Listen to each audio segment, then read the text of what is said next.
All right, we're going to get started with today's Bible time. And the title of today's Bible time is New Heavens and Earth. And so we're going to get started just by reading Isaiah chapter 65, verse 17. And it reads, "See, I will create new heavens and a new earth. The former things will not be remembered, nor will they come to mind." And this is God speaking. And so I wanted to start off by saying, sometimes I forget where I put my keys and my wallet in my home. And I get so frustrated when I can't find my keys and where I put my keys, and then I'll start looking everywhere. And then as I'm sitting down so upset that I can't find my keys, I realize they've been in my pocket the whole time. And I'm like, oh, why didn't I realize that my keys were in my pocket? And I tend to have this forgetfulness when it comes to items that I think are really, really important. And not only do I find that I have this forgetfulness when I have these items that I think are important, but I tend to forget sometimes that I haven't eaten lunch, and it's already like 3 or 4 p.m., and I've been just driving around working all day, and I'm like, oh my goodness, I need to eat lunch. And then I'll go eat my lunch. And there are moments and times in which I am forgetful. And just like how we are forgetful, God is saying here that we're all going to forget something. It says here, the former things will not be remembered. And I wondered to myself, well, what if I want to remember the old things, God? I want to remember the things of the past. And if you look at the context of this passage, what God is talking about here is not forgetting all the great things that have occurred through your life, but he's talking about forgetting the former things that have actually been painful and hard. So God's not talking about, oh, you're going to forget the amazing friendships that you have and the amazing people that you know and the amazing times I've spent with you. But God is saying the things that have been hard, the things that have been painful are going to pass. And in the next few verses here, God actually gives us examples of things that are going to pass. And in these examples, he lists things on death, right? When people die, those things are no longer going to be here.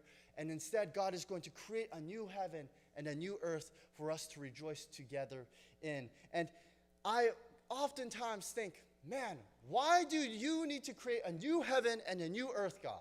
Why can't you just come here and make everything good and then we're done, you know? And there doesn't need to be a new heaven. There doesn't need to be a new earth. And we can all just worship together and we can all have a good time together. And no one has to die and we all live a great life. And I've thought this question to myself so many times.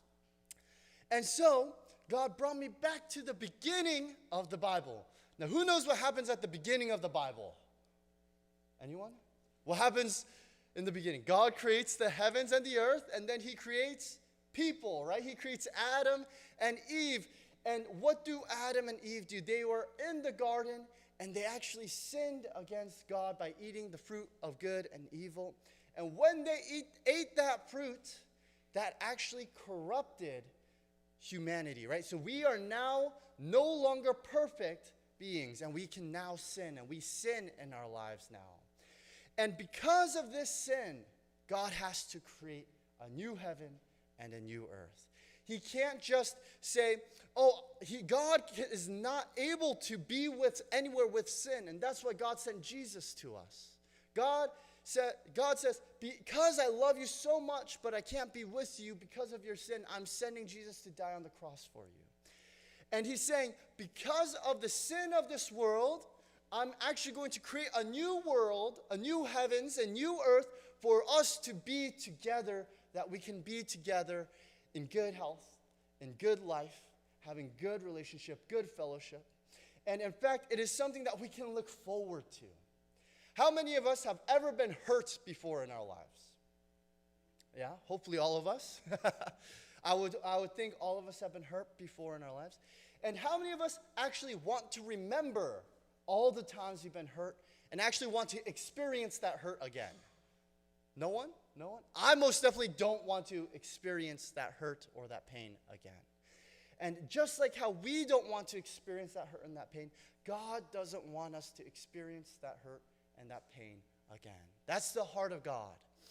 And right now we're living in a sinful world, right? And because we live in a sinful world, we're going to be feeling those hurts and those pains because we're not living in the perfect world that God had created originally for us to live in. And because of that, what is God going to do?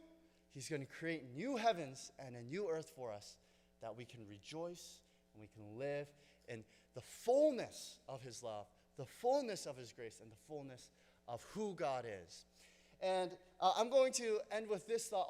I had one of my non-Christian friends says, Josh, I'm not God.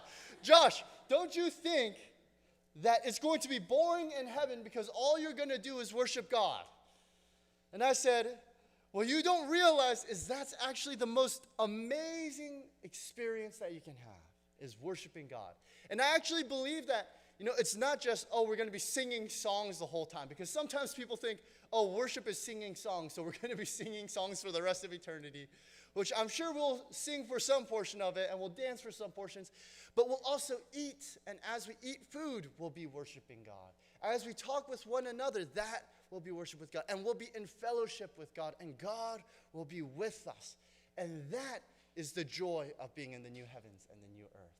It's not just, I'm going to sit in my seat and just listen to God preach at me for 30 minutes or like for an hour or 2 hours or days. And it's not just, it's not just Sunday services, right? That's not what all worship is. In fact, it's going to be something much greater, and we're going to experience something much greater in this new heaven and this new earth. So I want us to be excited for the future that God has for us as Christians. Can we all do that? Amen. Amen.